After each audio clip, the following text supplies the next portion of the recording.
श्री गुरुभ्यो नमः।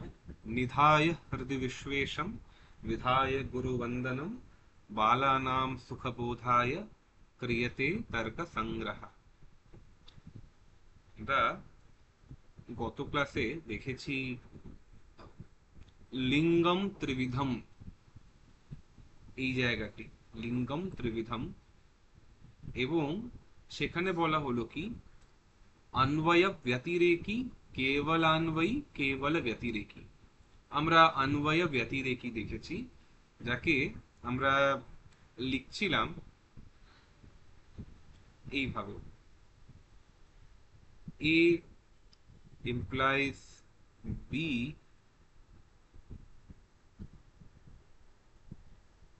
and not B implies not A, implies not A. This is अन्वय, এটা अन्वय व्याप्ति,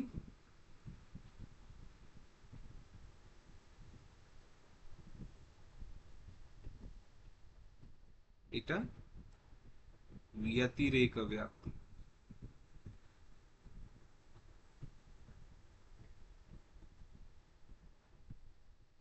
व्यतिरेक व्याप्ति। এবার যেটা বলা হয় যে যে কোনো অনুমানে, আমরা এটা পরে বেদান্ত পরিভাষা বা অন্যান্য গ্রন্থেও দেখব, যে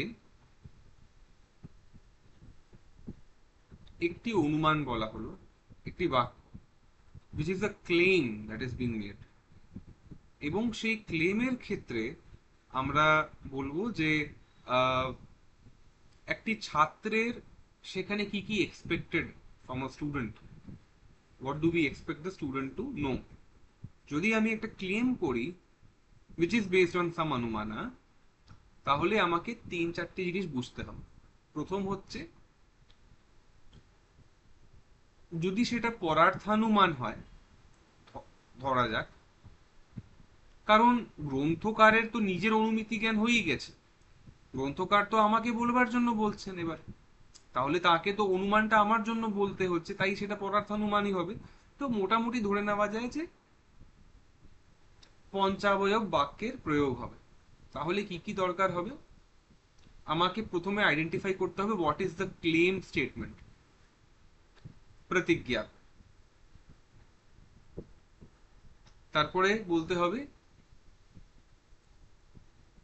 হেতু, তারপরে বলতে হবে উদাহরণ, তারপরে নিগমন অ্যান্ড উপনয়,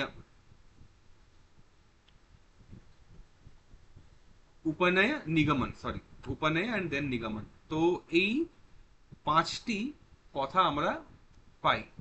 ঠিক সেইভাবেই আরো কিছু জিনিস আমার একটা অনুমানের মধ্যে আইডেন্টিফাই করবার ক্ষমতা থাকা উচিত।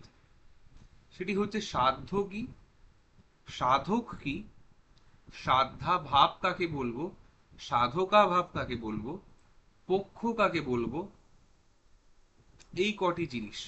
এখানে কোন ব্যাপ্তি হচ্ছে, অন্যয় ব্যাপ্তি হচ্ছে নাকি ব্যতিরেক ব্যাপ্তি হচ্ছে, নাকি দুটোই হচ্ছে, এই জিনিসগুলোকে যদি আমি আইডেন্টিফাই করতে পারি, তাহলে বোঝা যাবে যে হ্যাঁ, মোটামুটি অনুমানের বেসিক স্ট্রাকচারটা সে ছাত্র বোঝে। আমরা এখানেও কিছু এরকম উদাহরণ দেখবো আজকে, তাই কথাটা বললাম। এবার अन्वय मात्र व्याप्तिकम केवलान्वयी, যদি একটি অনুমানের ক্ষেত্রে ব্যাপ্তিটি শুধু অন্যয় মুখে বা ভাব মুখে হয়, আগেও বলেছি ভাব মুখে না মানে अन्वय व्याप्ति, अभाव मुखे न মানে ব্যতিরেক ব্যাপ্তি। তো अन्वय মাত্র বলা হলো মাত্র,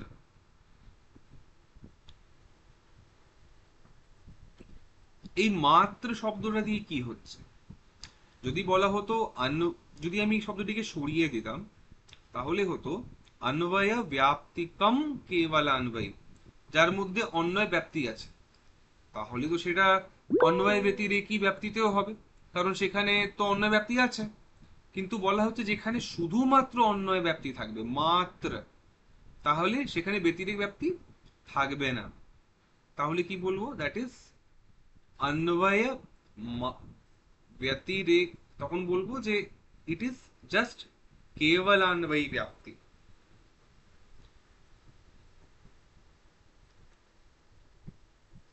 যেমন, এক সেকেন্ড, আমার মনে হয় কেউ জয়েন করছে বোধহয়। হ্যাঁ, আমি ওইটা বলার জন্য বলছিলাম, দেবদূতী মনে হয় জয়েন করতে হুম চাইছে। হুম হুম হুম হুম। হ্যাঁ, ও আমি তো ওকে দেখতে পাচ্ছি। এক সেকেন্ড, হ্যাঁ, আমি জাস্ট, তুমি আবার থেকে জয়েন করতে পারবে, কারণ আমি সামহাও তোমাকে দেখতে পাচ্ছি না। তুমি একবার আবার জয়েন করো। হ্যাঁ হ্যাঁ হ্যাঁ।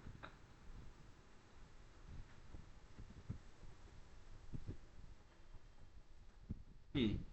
তো যাই হোক, আমি ততক্ষণ একটু বলতে থাকি যে यथा। হ্যাঁ, তো বলছিলাম যে কেবল আনবয়ী ব্যাপ্তি। এবার কেবল আনবয়ী বলতে কি বোঝাবে? হ্যাঁ, এবার পেয়েছি ওকে। হুম।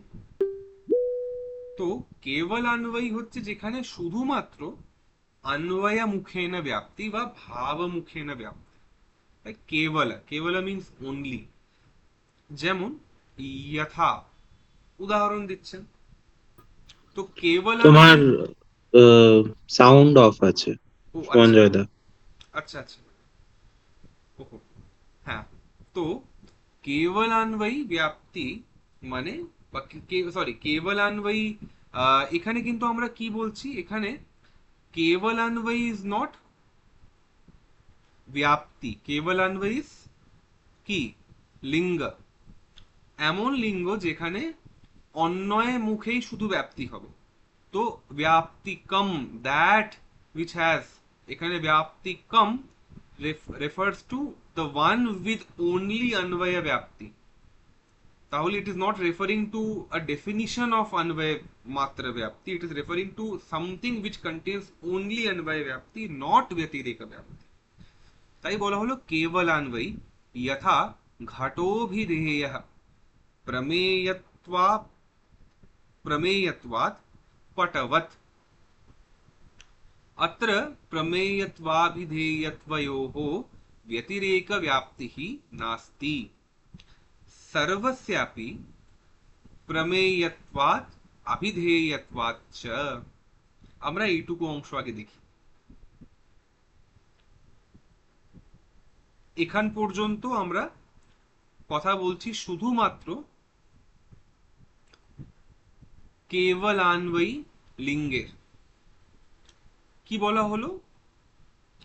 How to understand this term? Claim হচ্ছে ঘটঃ अभिधेयः प्रमेयत्वात् पटवत्। घटः अभिधेयः, द पट इज अभिधेय। अभिधेय মানে যার একটি নাম আছে, বা যে বাচ্য। তো অভিধেয়, এই কথাটা লিখে রাখলে সুবিধা হবে। দুটো শব্দ আমরা ব্যবহার করি, অভিধা বা অভিধান and অভিধেয়। Abhidha is referring to, বা abhidhan is referring to the name, Bachok. Abhidheya is referring to the Bacho. So, the word and the indicated object. Abhidheya is the indicated object. যার একটা নাম আছে, যে কোনো বস্তু যার নাম আছে। এবং আরেকটা কথা বলা হচ্ছে প্রমেয়ত্ব। এই যে কথাটা আসছে প্রমেয়ত্ব, আমি আগে এই ধাতুর কথা বলেছিলাম। মাং মানে, পাণিনির ধাতু পাঠে আমরা পাই একটি বিশেষ ধাতুর কথা, মাং মানে। এই মাং ধাতু কোথায় ব্যবহার হয়? ফর মানে, টু নো সামথিং। তো এই মাং ধাতুর থেকেই আমরা পাচ্ছি প্রমা, প্রমিতি, প্রমাতা ইত্যাদি সব শব্দগুলো। এবং ওখান থেকেই আসছে প্রমেয়। প্রমেয় বস্তু কি? যে জ্ঞানের বিষয় হতে পারে, প্রমেয়। তো কি বলা হচ্ছে? ঘট, ঘটের নাম আছে কেননা ঘটকে জানা যায়। ঘটের নাম আছে কেননা ঘটকে জানা যায়। ঘটঃ অভিধেয়ঃ প্রমেয়ত্বাৎ। এখানে কোনটা পক্ষ হবে?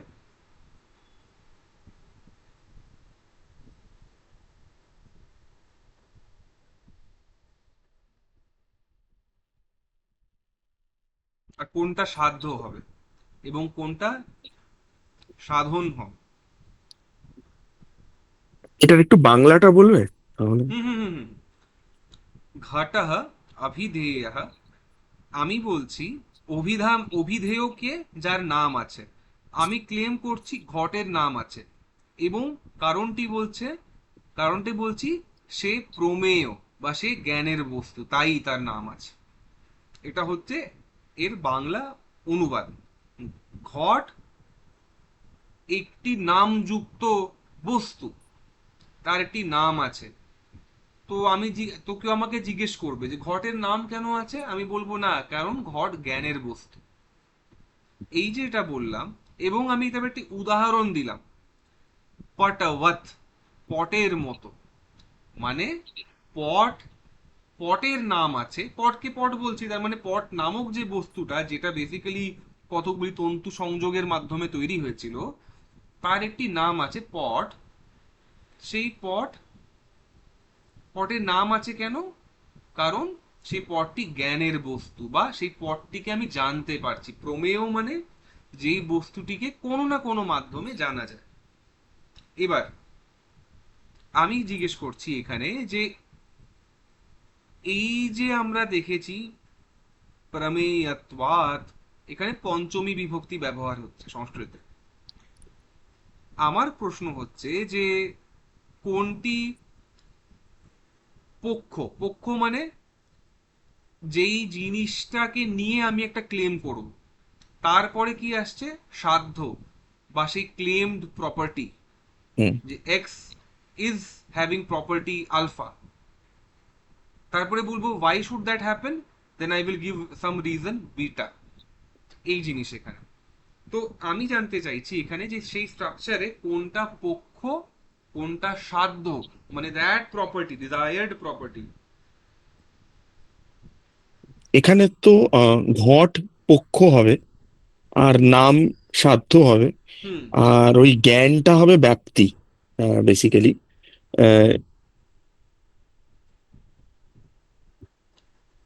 জ্ঞানটি হবে ব্যাপ্তি। আচ্ছা দাও, আমি একবার তাহলে ট্রাই করছি। মানে রিজনটা। হ্যাঁ হ্যাঁ, রিজনটা, হ্যাঁ রিজনটা হ্যাঁ, জ্ঞান, মানে মানে তার জ্ঞানের জ্ঞানটা বলা ভুল হবে। না অ্যাকচুয়ালি জ্ঞানটা বলা ভুল, হ্যাঁ হ্যাঁ, জ্ঞানটা তো এটা অনুমান। বলবো যে তার জ্ঞানের বিষয় হওয়াটা। জ্ঞানের বিষয়, হ্যাঁ। হ্যাঁ আচ্ছা, এবার এখানে একটা জিনিস আমরা দেখছি যে ঘটঃ অভিধেয়ঃ, এখানে ঘট ইজ পক্ষ, যেই এন্টিটির সঙ্গে আমি একটা প্রপার্টি ক্লেম করবো, this entity has some property, পক্ষ। তো সাধ্য কি হচ্ছে? তার একটি নাম আছে, তার অভিধেয়ত্ব হচ্ছে সাধ্য। সাধন কি হচ্ছে বা হেতু কি হচ্ছে? তার প্রমেয়ত্ব। উদাহরণ কি দিচ্ছি? যেমন পট। তারপরে বলা হচ্ছে অত্র প্রমেয়ত্ব অভিধেয়ত্বয়োঃ ব্যতিরেক ব্যাপ্তিঃ নাস্তি সর্বস্যাপি প্রমেয়ত্বাদ অভিধেয়ত্বাচ্চ। তারপরে বলা হলো যে এখানে প্রমেয়ত্ব এবং অভিধেয়ত্বের ব্যতিরেক ব্যাপ্তি নেই। কেন? কারণ সবারই, সব সর্ব মানে এখানে কি হচ্ছে এটা ভাবতে হবে। সর্ব মানে পদার্থ মাত্রস্য, সকল পদার্থেরই কি আছে? প্রমেয়ত্ব আছে, প্রমেয়ত্বাৎ অভিধেয়ত্বাৎ। সকল পদার্থই জ্ঞানের বস্তু এবং তারা অভিধেয়ও বটে, তাদের একটি করে নাম আছে। যেমন আমরা জানি আহ আহ দ্রব্য, পদার্থ বলতে কি? সাতটা ক্যাটেগরি: দ্রব্য, গুণ, কর্ম, সমবায়, বিশেষ, সামান্য, বিশেষ, সমবায়, অভাব। তাই তো? আমরা বলছি সব কটাকেই আমরা জানতে পারি। কিছু জিনিস এমন যেগুলো একটু ইনট্যাঞ্জিবল, যেমন আত্মা, বা আমরা বলি মন, এইগুলির ক্ষেত্রে অনুমান প্রয়োগ হচ্ছে। আমরা গত ক্লাসে ডিসকাশনে এটা দেখেছি। এবার সর্বস্যাপি প্রমেয়ত্বাৎ অবিধেয়ত্বাৎ চ, মানে যত কটি পদার্থ জগতে, নৈয়ায়িক যেভাবে জগৎকে দেখছেন, নৈয়ায়িক জগতে সকল পদার্থকেই সাতটা ব্রড ব্রড পদার্থ ক্যাটেগরিতে বিভাগ করছে এবং বলছেন যে একে প্রত্যক্ষ, অনুমান, উপমান এবং শব্দ, আমরা এখন অব্দি উপমানে পৌঁছয়নি, শব্দেও পৌঁছয়নি, বাট বলে রাখছি এই চারটি দিয়ে জানা যাবে।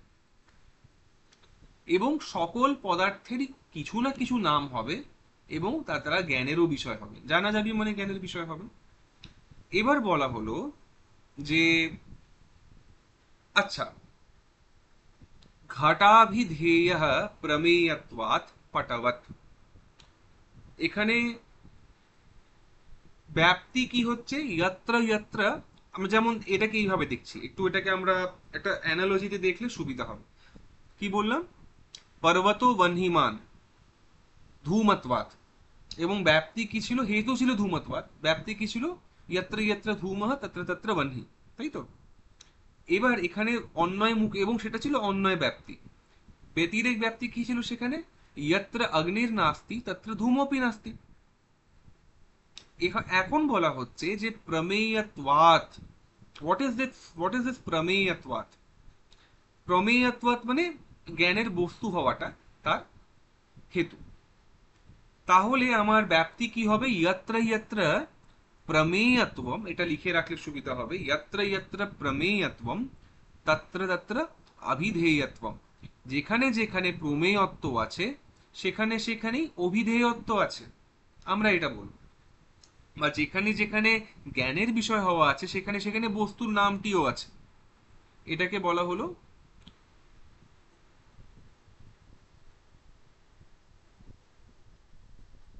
অন্বয় ব্যাপ্তি। আচ্ছা, আমার একটা প্রশ্ন এবার, তাহলে এখানে, বা আমি এটাকে একটু আরো, আচ্ছা প্রশ্ন করবো না, আমি এটাকে একটু বুঝিয়ে বলি কারণ এই সংস্কারটা আসতে সময় লাগে। সাধ্য কি ছিল, অভিধেয়ত্ব, সাধন ছিল প্রমেয়ত্ব। আমি যদি যত্র যত্র প্রমেয়ত্বম তত্র তত্র অভিধেয়ত্বম, একে যদি আমি সাধ্য এবং সাধকের ল্যাঙ্গুয়েজে ট্রান্সলেট করি, তাহলে কি পাচ্ছি, যত্র সাধ্যः वर्तते, সরি, यत्र সাধনম वर्तते তত্র সাধ্যোপি वर्तते, এইভাবে আমি ওটাকে বলতে পারি। এবার এর যদি আমি ব্যতিরেক করতে চাইতাম, তাহলে ব্যতিরেক কি হতো, यत्र, কারণ আমরা আগে দেখেছি এই বিশেষ স্থলে যে व्याप्य व्यापक भावो हि भावयोर्यादृगिष्यते तयोरभावयो तस्मात् विपरीतः प्रतीयते, अन्वये साधनं व्याप्यं साध्यं व्यापकमिष्यते, साध्या भावोऽन्यथा व्याप्यो व्यापकः साधनात्ययः इति। আমরা দেখেছি এই জিনিসটি যে व्याप्य व्यापक भावः,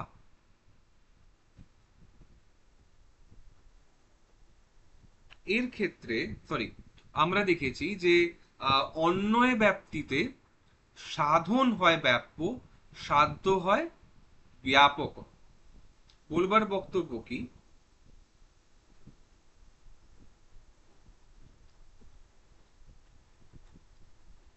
সাধন কি ছিল অন্যয় ব্যাপ্তিতে, সাধন ছিল ধূমা এবং সাধ্য ছিল বহ্নি। আমরা জানি যে ধূম কি ছিল, ব্যাপ্য, ব্যাপক ছিল বহ্নি। এবং বলা হচ্ছে যে অন্যথা, যদি উল্টোটা করি, যদি ব্যতিরেক ব্যাপ্তি করি, তাহলে কি হবে, সাধা ভাব হয়ে যাবে ব্যাপ্য এবং সাধনা ভাব হয়ে যাবে ব্যাপক।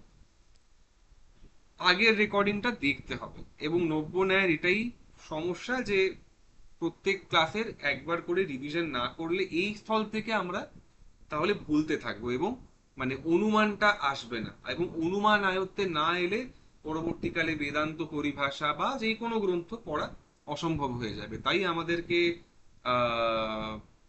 এই স্থলগুলি দেখা খুব দরকার, মানে এই এই কনসেপচুয়াল ক্ল্যারিটিটা খুব দরকার যে স্বাদ, যে আমি যদি অন্য মুখে কোনো কথা বলি তাহলে আমাদেরকে ব্যতিরেক মুখে কি পসিবিলিটি হবে সেটাও বলে দেওয়ার ক্ষমতা থাকতে হবে।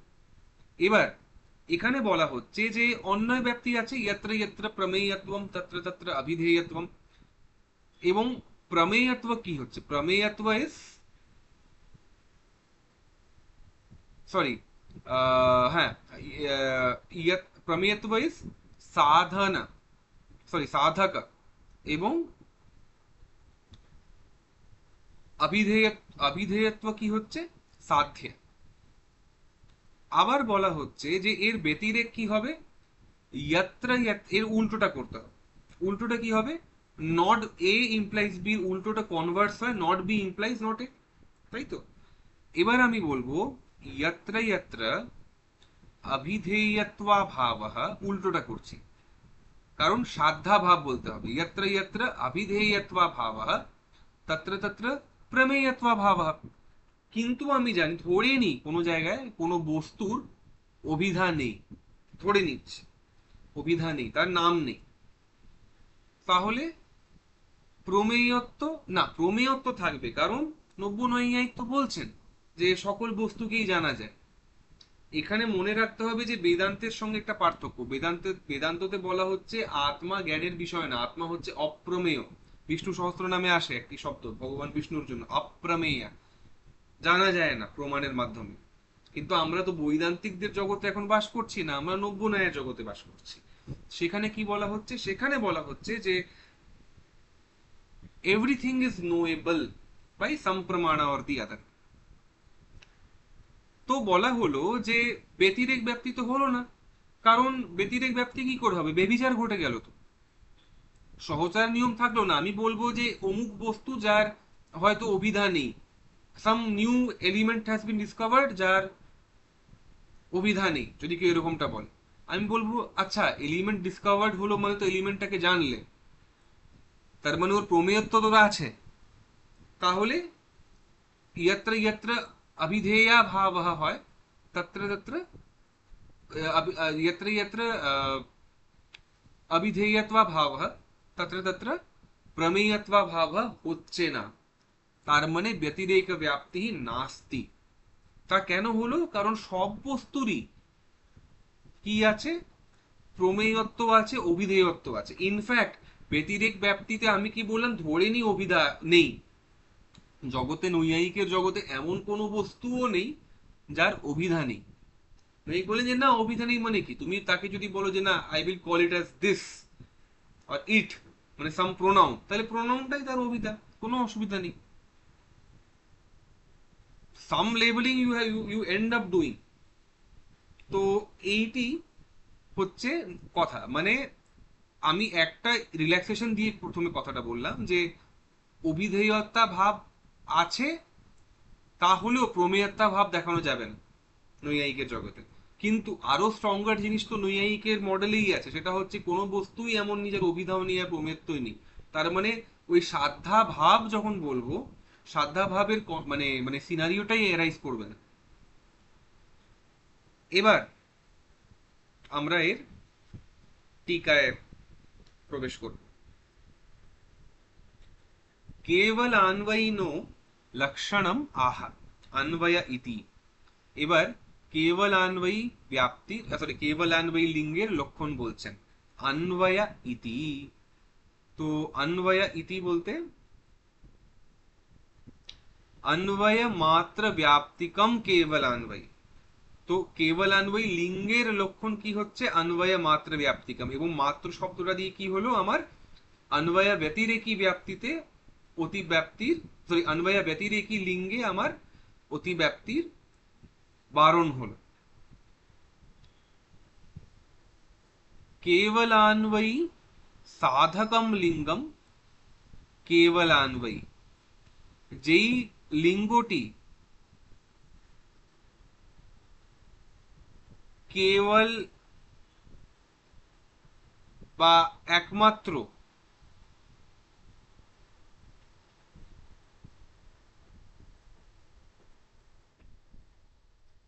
অন্যয় ব্যাপ্তি কে নিয়ে চলবে তাকে বলা হলো কেবলান্বয়ী।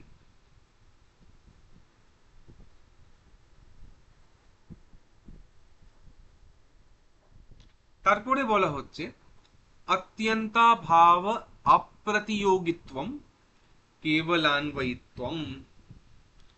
তারপরে বলা হলো যে অত্যন্তা ভাবের অপ্রতিযোগী হচ্ছে কেবলান্বয়িত্বম। অত্যন্তা ভাব আমরা এই বিষয়ে অল্প কথা বলেছি, আমরা অভাবের বিষয়ে খুব একটি ঢুকিনি, কিন্তু খুব অল্পের মধ্যে কিছু আলোচনা আমরা করে দিয়েছিলাম। অভাব বলতে কি, অভাব বলতে যেটা আমরা বুঝি সেটি হচ্ছে চার রকম। অভাব চতুর্বিধা, কি কি? প্রাগ ভাব, প্রধ্বংসা ভাব, अत्यंता भाव एंड अन्योन्या भाव। প্রাগ ভাব মানে একটি ঘট তৈরি হওয়ার আগে সেই স্থলে ঘটের অভাব ছিল, এবং ঘরটি তৈরি হলো, ঘরটাকে ভেঙে দিলাম, তার মানে সেই স্থলে আবার ঘটা ভাব হয়ে গেল। তার মানে তার ঘটের ধ্বংসের জন্য একটি হলো প্রাক অভাব, মানে ঘট জন্ম নেবার পূর্বে, প্রাকে বা পূর্বে, প্রাক মানে পূর্ব, ঘট জন্ম নেবার পূর্বে ঘটের অভাব। ঘট ধ্বংস হওয়ার পর, বা যাকে বলা হচ্ছে প্রধ্বংসা, ঘট ধ্বংস হওয়ার পরে ঘটের অভাব।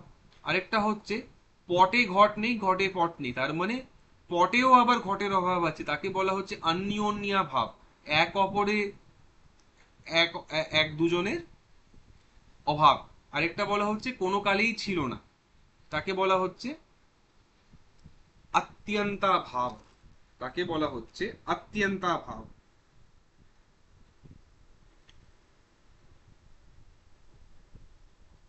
এবার আমরা এই বিষয়টা কিছুটা বললাম।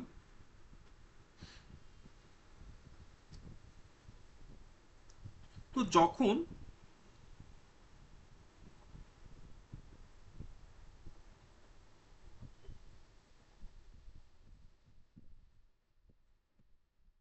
বলা হচ্ছে ঘাটা, এই জিনিসটাকে বুঝতে হবে। ধর আমি এখানে একটা ড্রয়িং বানাচ্ছি, ঘাট, সাপোজ দিস ইজ দ্য ঘাটা ইন সাম স্পেস। এই এই স্থলে ঘট আছে, ঠিক আছে? ঘট তো অন্য কোনো জায়গায় নেই, মানে যদি ঘট এখানে থাকে, আমি যদি বলি আয়াম ঘাটাহ, আয়াম ঘাটাহ অত্র বর্ততে, এই স্থলে এই ঘটটি আছে। আচ্ছা, এই স্থলটি যদি রিক্ত, এখানে ঘটের ঘট নেই, তার মানে এই স্থলে কি হলো, এই স্থলে ঘটের অত্যন্তা ভাব আছে। কোনো কালই ঘট ছিল না এই স্থলে, এখনো নেই, পরেও হবে না যদি এখানেই রয়ে যায়, আনলেস আই শিফট ইট। তার মানে এখানে অত্যন্তা ভাব আছে এই স্থলে ঘটের। তো বলা হচ্ছে যে এই যে ঘট, এই ঘটটি হচ্ছে অত্যন্তা ভাব প্রতিযোগী। নিজের স্থলে অন্তত, নিজের স্থলে সে আছে এবং অন্য স্থলে সে নেই, একে বলা হলো অত্যন্তা ভাব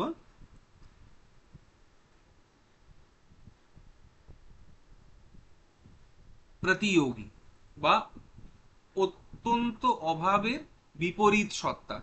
কোনো কালেই হতো না, সেটা হচ্ছে অত্যন্তা ভাব।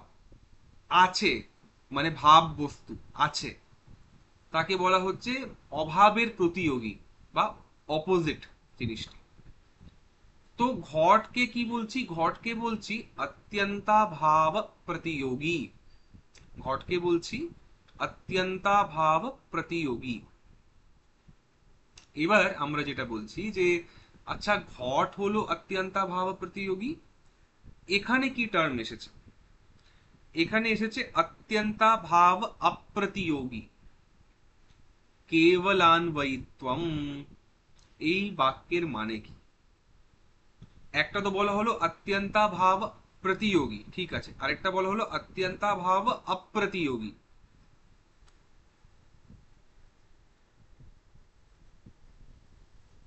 এর মানে কি হচ্ছে? এর মানে হচ্ছে এই ঘটটি হচ্ছে, ঘটের এক্সাম্পলে আবার যাচ্ছি, ঘট হচ্ছে অ্যান অবজেক্ট উইচ হ্যাজ অত্যন্তাভাব সামওয়্যার। এখানে আছে, এখানে নেই, ঠিক আছে? তার মানে অত্যন্তাভাব অপ্রতিয়োগী কি হবে?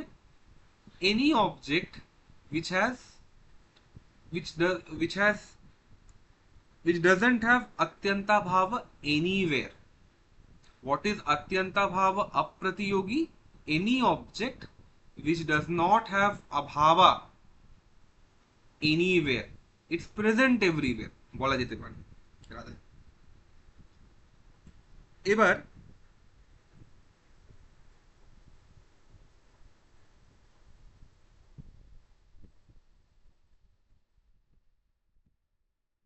বলা হচ্ছে যে কেবলান্বয়ী যে লিঙ্গ, সেখানে কি হচ্ছে? কেবলান্বয়ী লিঙ্গের ক্ষেত্রে আমরা দেখলাম যে ব্যতিরেক ব্যাপ্তি হয় না। কেন হয় না? কারণ সকল পদ অভিধেয়ত্বাৎ, সব পদেরই অভিধা আছে, সব পদেরই প্রমেয়ত্ব আছে, এটা আমরা দেখেছি। তার মানে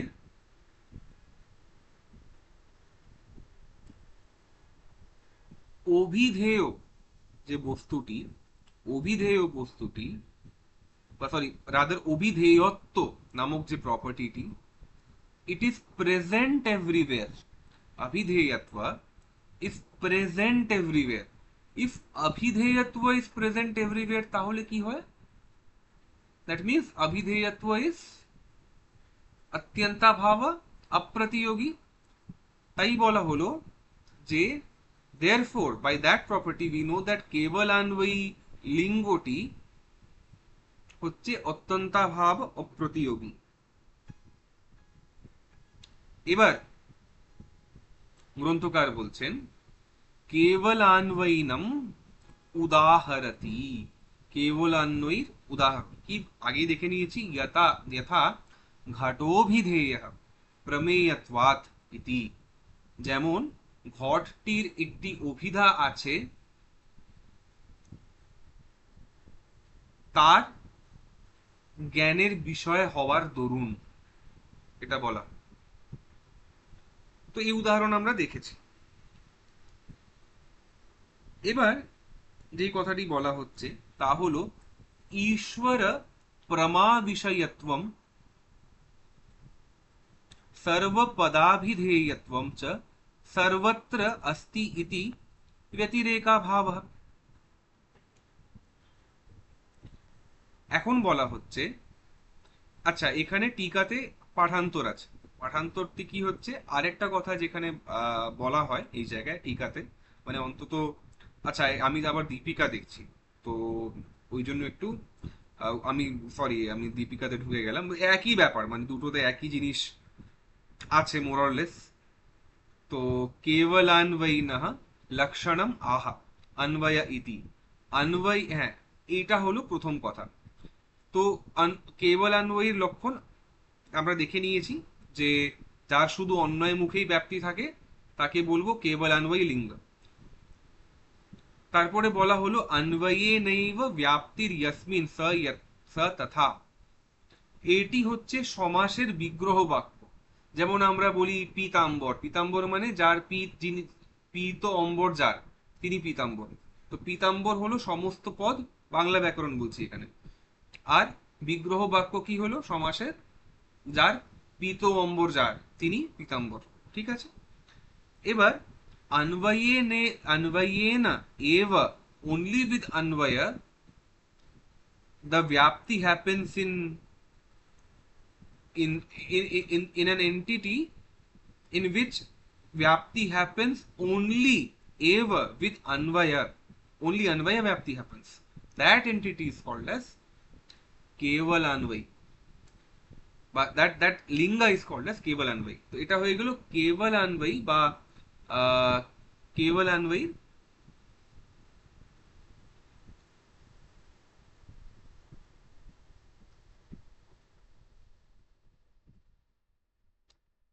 বিগ্রহ বাক্য। বা কেবল অন্বয়ী বলার থেকেও ভালো অন্বয় মাত্র ব্যাপ্তিকম বলা উচিত। অন্বয় মাত্র ব্যাপ্তিকম একই ব্যাপার। অন্বয় মাত্র ব্যাপ্তিকম এর বিগ্রহ বাক্য হচ্ছে অন্বয়ে নৈব ব্যাপ্তির ইয়স্মিন স তথা। এবার প্রমেয়ত্ব অভিধেয়ত্বয়োঃ ব্যতিরেক ব্যাপ্তিম নিরাকরোতি। বলা হচ্ছে প্রমেয়ত্ব এবং অভিধেয়ত্ব এদের ব্যতিরেক ব্যাপ্তি নিরাকরণ করছেন গ্রন্থকার বাই দ্য সেন্টেন্স অত্র ইতি। এবার অত্র মানে এখানে দেখেছি আমরা অলরেডি, অত্র প্রমেয়ত্বাভিধেয় অত্র প্রমেয়ত্বাভিধেয়ত্বয়োঃ ব্যতিরেক ব্যাপ্তি নাস্তি, দেখেছি। এবং কিভাবে বলা হচ্ছে, হ্যাঁ তারপরে বলা হচ্ছে যে অভিধেয়ত্ব সাধ্য কানুমানে ইতি অর্থ।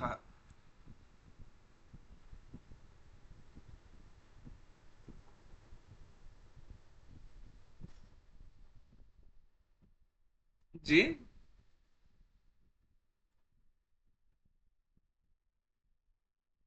অভিধেয়ত্ব সাধ্যক অনুমানে, যে কোথায় দেখানো হয়েছে অত্র, হোয়াট ডাজ অত্র মিন, যেই অনুমানে একটি দৃষ্টান্ত দেওয়া হয়েছিল ঘটের ক্ষেত্রে, তার কথা বলা হচ্ছে যে যেই অনুমানে অভিধেয়ত্ব কে সাধ্য বলা হয়েছিল, সেই অনুমানে আমরা দেখেছিলাম যে সকল পদার্থের অভিধেয়ত্ব এবং প্রমেয়ত্ব হওয়ার কারণে সেখানে ব্যতিরেক ব্যাপ্তি ছিল না। ওই ঘটের উদাহরণটার এখানে কথা হচ্ছে। কুতঃ তন্নিষেধঃ তত্র হেতুম আহ। কুতঃ তন্নিষেধো তন্নিষেধো তत् সরি কুতস্তন্নিষেধো তত্র কুতঃ তন্নিষেধতঃ কুতঃ তন্নিষেধঃ আতঃ তত্র হেতুমাহ। বলা হচ্ছে যে এর নিষেধ কি করে করব, যে ব্যতিরেক ব্যাপ্তি নেই, তার হেতু বলছেন কি যে সব সর্বস্যে ইতি, সব পদার্থেরই প্রমেয়ত্ব অভিধেয়ত্ব আছে। এবার বলা হলো পদার্থ মাত্রস্য ইতি অর্থঃ, যে পদার্থ মাত্রেরই, সর্বস্য মানে পদার্থ মাত্র, অল পদার্থ in the Nyaya Vaisheshika word are প্রমেয়স, দে ক্যান বি নোন।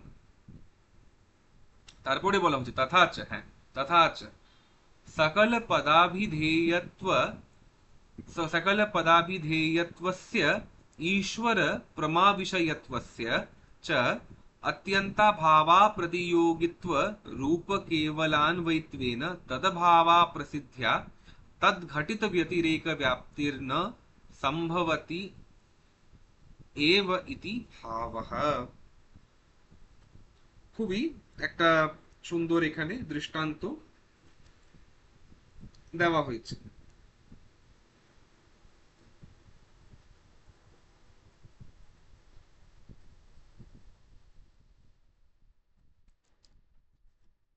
এখানে বলা হচ্ছে যে সব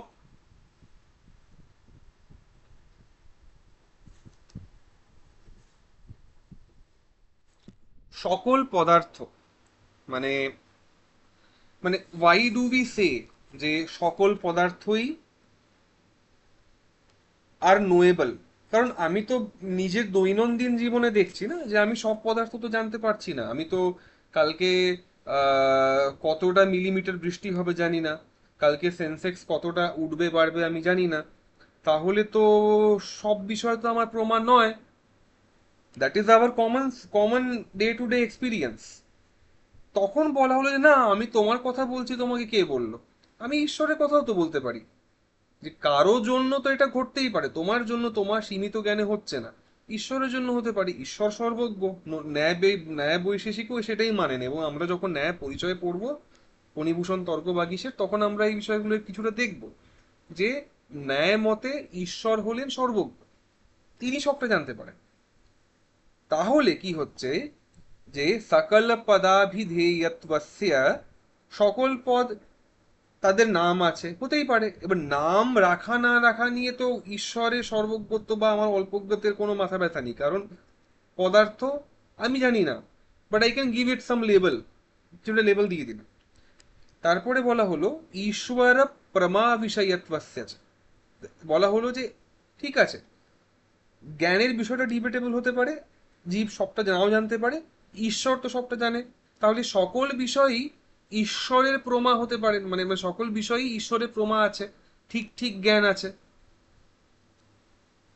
তাই কি হচ্ছে এখানে, চ অত্যন্তাভাবা প্রতিযোগিত্ব রূপ কেবলান্বয়িত্বেন।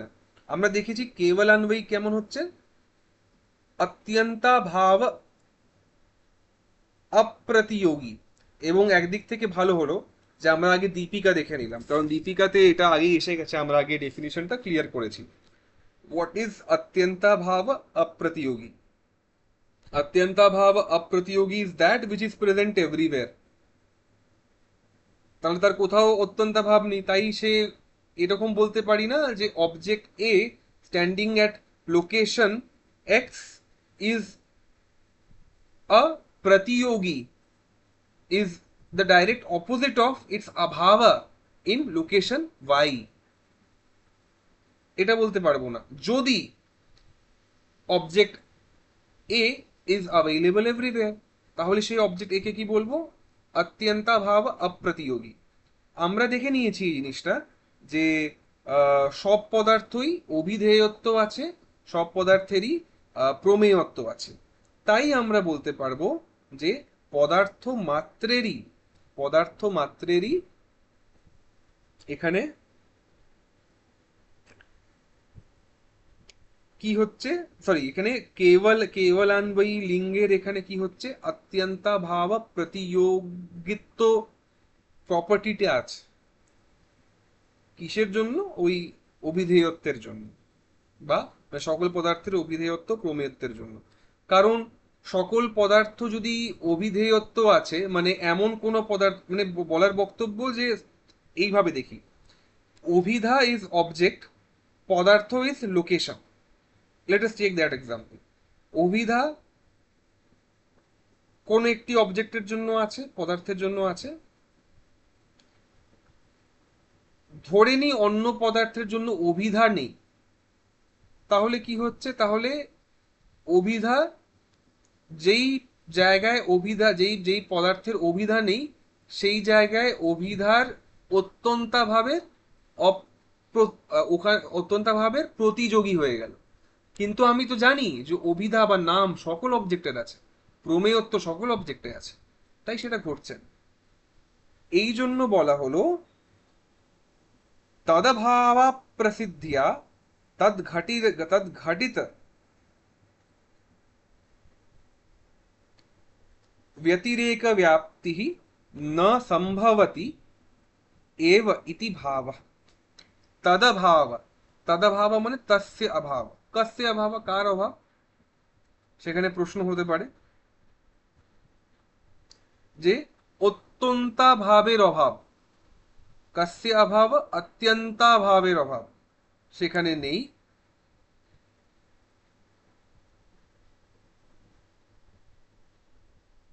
সরি আমি এটা ভুল বললাম, আহ অত্যন্তাভাবের অপ্রতিযোগিত্বের অভাব,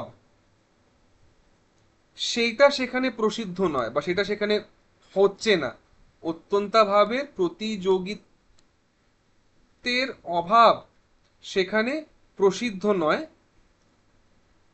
বা হচ্ছে না, সরি সরি, অত্যন্তাভাবের অপ্রতিযোগিত্বের অভাব সেখানে প্রসিদ্ধ নয়, অপ্রসিদ্ধিয়া, মানে সেখানে অত্যন্তাভাবে অপ্রতিযোগিত্ব আছে। তাই সেটা থাকবার জন্য তদ্ঘটিত ব্যতিরেক ব্যাপ্তি না সম্ভবতি, তাই তার জন্যই ব্যতিরেক ব্যাপ্তি এখানে হচ্ছে না, ইতি ভাব। কোনো প্রশ্ন থাকলে প্রশ্ন করতে পারো, কারণ এখান থেকে নব্য শক্ত কিছু জিনিসপত্র থাকবে, তো মানে we can go slow, no no worries. বলছি একটা প্রশ্ন করছি যে এই হ্যাঁ। এই এই জায়গাটা না আমি একটু দুটো পার্টে যদি ভাঙি, তুমি লাস্ট লাইনটা যেটা বললে না, হুম হুম আমি ওইটা একটু মিস করে মানে হুম। বুঝতে পারলাম না যেখানে কেন ব্যতিরেক ব্যাপ্তি নেই। হ্যাঁ। আচ্ছা, ঠিক আছে। মানে তার আগের পার্টটা আমি বুঝতে পেরেছি যে হুম হুম। আহ, যে অত্যন্ত অভাবে যে, আরে টার্মটা একবার একটু বলো। আচ্ছা, অত্যন্তাভাবের অপ্রতিযোগিত্ব। অপ্রতিযোগিত্ব, হ্যাঁ। হুম। সেটার যে অভাব নেই, আহ, সেই জায়গাটা বুঝেছি। আচ্ছা, বলছি। আমি তাহলে এটা আগে বলি, তারপরে অন্য প্রশ্ন থাকলে সেটাও নেব। তাহলে হ্যাঁ। হ্যাঁ, তো এখানে বলা হচ্ছে যে আমরা আবার টিকাতে যাই। টিকাতে বলছেন যে সকল পদার্থের অভিধেয়ত্ব আছে, প্রমেয়ত্ব আছে, এবং তাই ওখানে দেখছি অভিধা এবং প্রমেয়তা, বা সরি, অভিধেয়ত্ব এবং প্রমেয়ত্বের অত্যন্তাভাব অপ্রতিযোগী হওয়ার কারণে, বা ওই একই কথাকে এখানে আবার তিনি রিফ্রেশ করছেন। এই জায়গাটা তিনি কি বলছেন, দেখুন, ন্যায়ের এটা একটা মুশকিল, ন্যায় একই কথাকে অনেক ভাবে ঘুরিয়ে বলতে পারে। ওই জন্য আমি আগে একটা ছোট এক্সাম্পল দিচ্ছি। যদি বলি ঘট কি, তাহলে আমি কি বলতে পারি, ঘটাভাব প্রতিযোগী বলতে পারি, যে নিজের অভাবের প্রতিযোগী। হুম। অসুবিধা নেই তো। অমনি এখানেও একটু ঘুরিয়ে বলছে জিনিসটা। কি বলছে, তদভাবা প্রসিদ্ধেয়া। অপ্রসিদ্ধ মানে এমনটা এখানে হচ্ছে না। কি হচ্ছে না, তদভাব। তদ অভাব মানে এখানে, এটা বেসিক্যালি দিস ইজ, এটাকে ভাঙছি একবারে। তৎ, এটা কিন্তু তয় হলন্ত প্লাস অভাব। সেখানে তয় হলন্তটি সরে গেল, অ যুক্ত হয়ে এটা দ হয়ে গেল, তদাভাব হয়ে গেল। তো তৎ অভাব মানে তস্য অভাব। তো কার অভাব, তস্য মানে ষষ্ঠী বা সম্বন্ধ, তো কার অভাব। তো বলা হচ্ছে, আমরা এটা কনটেক্সচুয়ালি রিড করতে পারছি যে উই নো যে এখানে এস্টাবলিশড কি আছে, অত্যন্তাভাব ও অপ্রতিযোগিত্ব। তাহলে এখানে তার তো অভাব হতে পারবে না, তাই না? তো এখানে তাঁতের জায়গায় পড়বো অত্যন্তাভাব অপ্রতিযোগিত্ব, এবং সেখান থেকে বলবো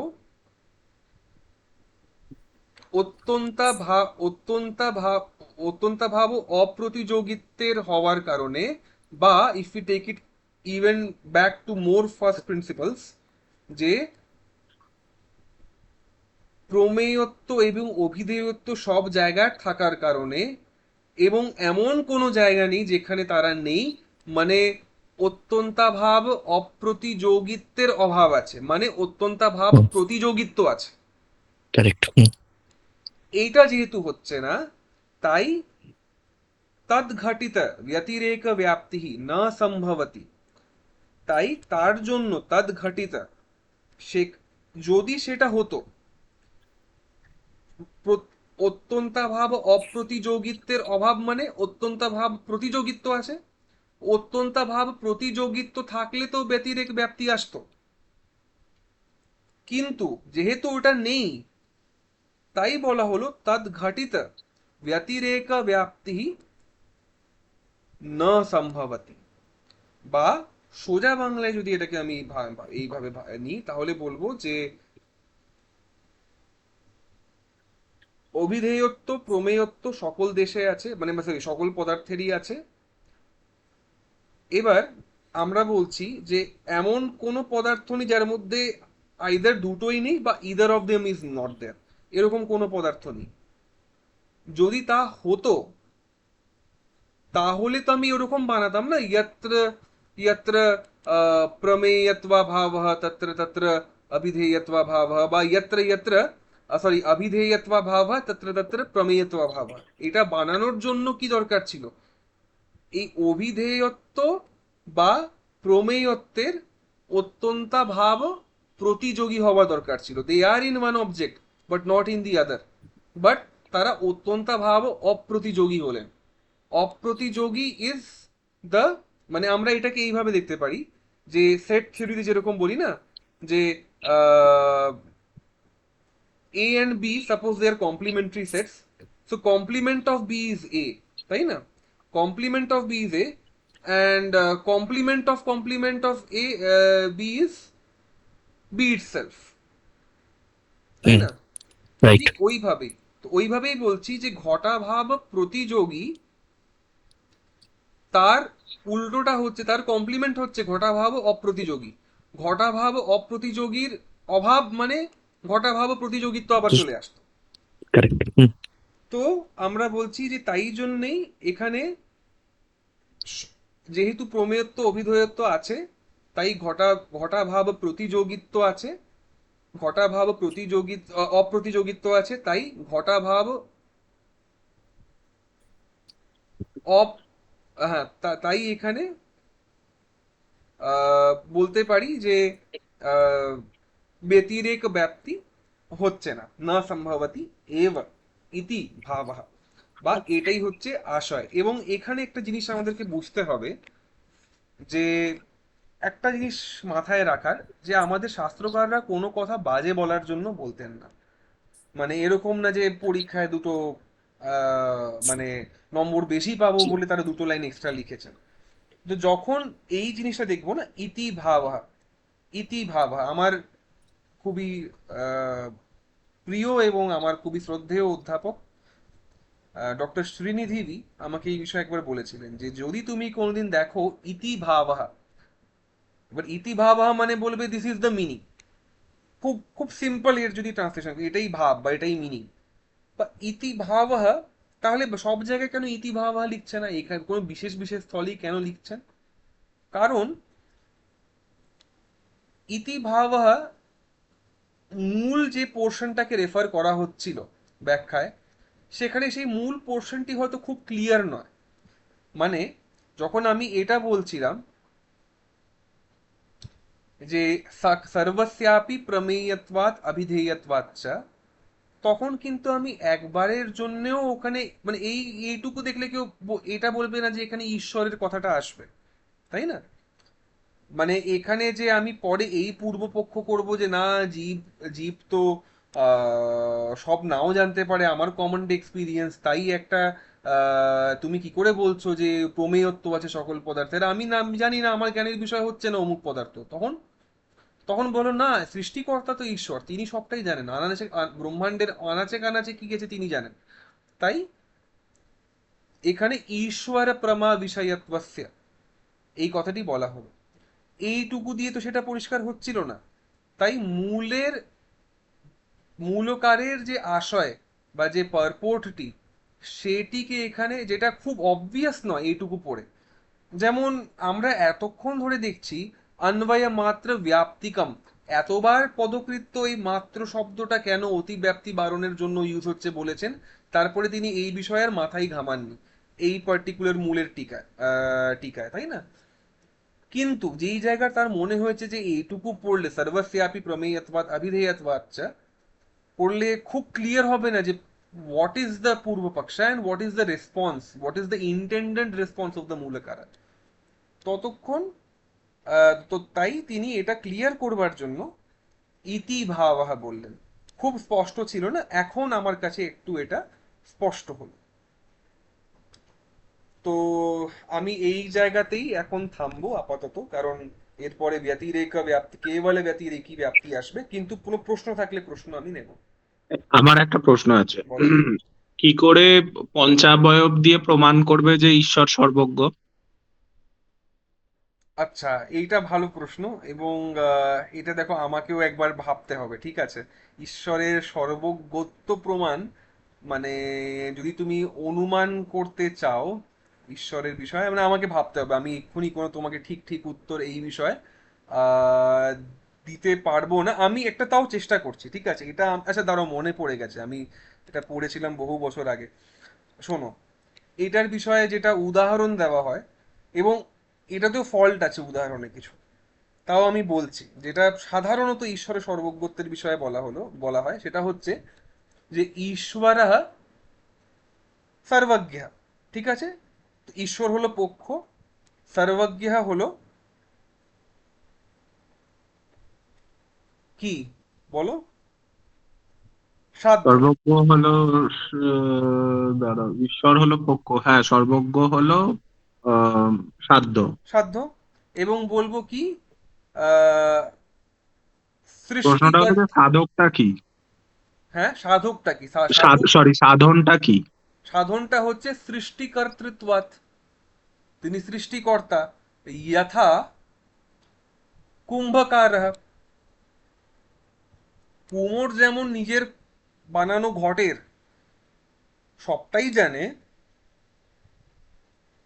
তেমন, এবং ব্যাপ্তি কি করব, যথা যথা সৃষ্টি বা রচনা কর্তৃত্বম, যেখানে যেখানে মানে একটা জিনিসকে রচনা করার কর্তৃত্ব আছে, সেখানে সেখানে সেই রচিত বস্তুর জ্ঞাতৃত্বও আছে। এটা হয়ে গেল ব্যাপ্তি। উদাহরণ আমি তোমাকে দিয়ে দিলাম। ঠিক আছে। এটা মানা যেতে পারে, আমি তাও ভাববো এটা। হুম। এটা মানে খুব লুজ উদাহরণ, কারণ তুমি বলবে যে না, কুম্ভকার তো প্রত্যেকটা অ্যাটম, মলিকিউল, আমরা তো ঈশ্বরের ক্ষেত্রে মানে খুবই সুপার স্পেশালিটি লেভেলের সর্বজ্ঞত্ব আমরা সাধারণত বিশ্বাস করে থাকি, তাই না? তো সেই ক্ষেত্রে কুম্ভকার কি নিজের ঘটের বিষয়ে অতটা ডিটেলে জানে, এরকম প্রশ্ন হতে পারে। কিন্তু হুম, এটা একটা সাধারণ দৃষ্টান্ত যেটা নৈয়ায়িকরা দিয়ে থাকেন। তুমি বললে ভাগ্যিস আমার মনে পড়ে গেল এটা। এটা আছে, এটা এটা খুব ফেমাস একটা দৃষ্টান্ত। এবং এটা পড়েছিলাম বহু বছর আগে। মানে যাই হোক, আমি বিষয়ে বলছি, বাট তার আগে আমি যেটা করব, আমি পার্টটাকে এখানে রেকর্ডিংটা সমাপ্ত করে তারপর এই বিষয়ে বলছি। আহ, নিধায় হৃদি বিশ্বেশম বিধায় গুরুবন্দনম বালানাম সুখবোধায় ক্রিয়তে তর্ক সংগ্রহ। শ্রী গুরুভ্যো নমঃ। হরয়ে নমঃ।